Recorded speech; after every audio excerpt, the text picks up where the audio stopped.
बंद करते हुए दाएं नासिका रंध्र से श्वास को बाहर छोड़िए। पुनः दाएं नासिका रंध्र से श्वास को अंदर लीजिए और बाएं नासिका रंध्र से धीरे धीरे श्वास को बाहर छोड़िए। एक और बार इसका अभ्यास करेंगे। पूरा ध्यान श्वास प्रश्वास पर रहे। बाएं नासिका रंध्र से श्वास अंदर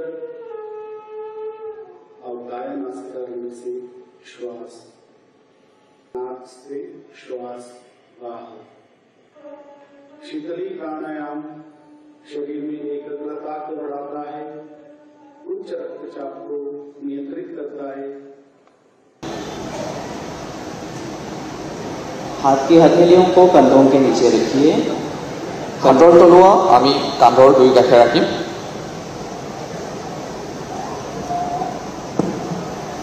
श्वास लेते हुए धीरे धीरे ऊपर की ओर उठिए। उशाह लई लई आमी बुकुर अंश ऊपरले उठाई লৈ আহিম। छत को देखने की कोशिश करें।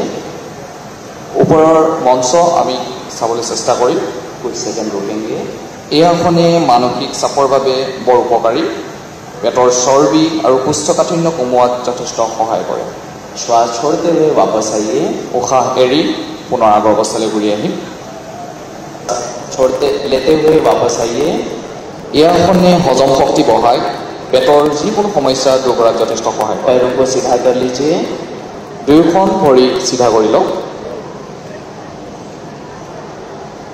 अगला अभ्यास है शवासन।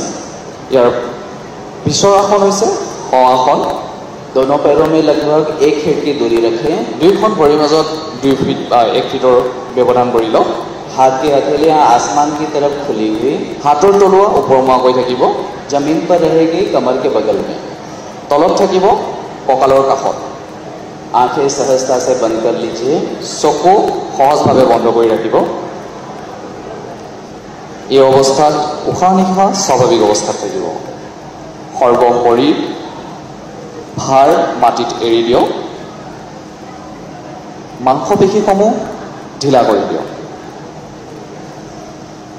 এই আসনে मानसिक और जिकोनो मानसिक रोगीर बारे अति लाभदायक एक प्राणायाम। 3 बार हो जाने के पश्चात हाथ नीचे। अगला अभ्यास है शीतली प्राणायाम। यार परवर्ती अभ्यास है शीतली प्राणायाम। शीतली प्राणायाम के लिए जीवा को साइड से मोड़कर गोलाकार आकृति बनाएंगे। शीतली प्राणायाমৰ বাবে জিভাখন গোলাকৃতি কৰি লওঁ। ट्यूबनुमा जीभ से धीरे धीरे श्वास को अंदर खींचिए। গোলাকৃতি জিভাৰে আমি উশাহ লওঁ। जीभ अंदर कर लीजिए। जीभ ভিতৰলৈ সোমাই আনি मुंह बंद। मुख बंद কৰি ৰাখিম। दोनों नासिका से धीरे धीरे श्वास बाहर। दुयो नाकेৰে আমি उशाह एरि दिम। एक बार फिर से जीवा को ट्यूब जैसा बना लीजिए।